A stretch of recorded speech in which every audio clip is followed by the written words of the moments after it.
तो जब अचानक जज ना हो तो अदलिया की हिफाजत खत्म हो जाती है। जब रियासत आपकी बात नहीं सुनती तो लोग सड़कों पे निकलते हैं। पहले ही इस हुकूमत के पास मैंडेट भी नहीं है। दूसरी बात है कि इन्होंने कि जब ये तरमीम वापस होंगी तो खाली तरमीम नहीं वापस होंगी, ये सारा निज़ाम भी दफन होगा। और आखिरी लड़ाई और आखिरी जो फतह होगी, आज भी जो हमारी लड़ाई है इसी निज़ाम के खिलाफ है। ये है कि जब मुल्क के अंदर कोई निज़ाम ही नहीं होता तो हर दिन इसी तरह। और इस वक्त सबसे बड़ा जो मसला है पाकिस्तान के अंदर जो तबकाती निज़ाम है, जो ताकत रखते हैं पैसे की ताकत या इख्तियार की ताकत, उसने 24 करोड़ अवाम को कि ये सारा कुछ जो है रियासत का निज़ाम इस तरह का है, ये इसी तरह कर रहे हैं। और बहुत सारे बच्चे, मैंने खुद केसेस किए हैं, ये इसके ऊपर मैंने रिट पिटीशन ऑलरेडी की हुई है हाई कोर्ट के अंदर।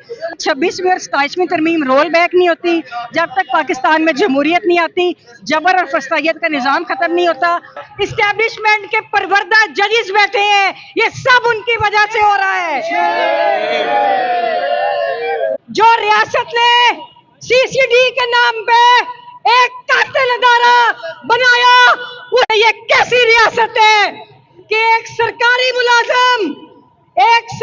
मुलाजम के नोटिफिकेशन पे अवाम के मुंतखब नुमाइंदों को आप जेलों में बंद करें। क्या ये जमहूरियत है कि आप उनको उनके खानदान से न मिलने दें? क्या ये जमहूरियत है? मिलिट्री अदालत के मुंह पे एक तमाचा है। मैं समझती हूँ कि पाकिस्तान की अवाम को वकला का साथ देना पड़ेगा।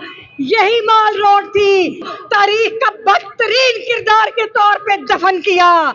मैं पूरे पाकिस्तान से अपील करती हूँ कि आप बाहर निकले, वकला और सियासी साथियों का साथ दें। फैसला कुन मोड़ पे पाकिस्तान खड़ा है कि जब हम आखिरी शिकस्त दे के इन नफसियाती मरीजों को तारीख के कूड़ेदान में फेंक देंगे।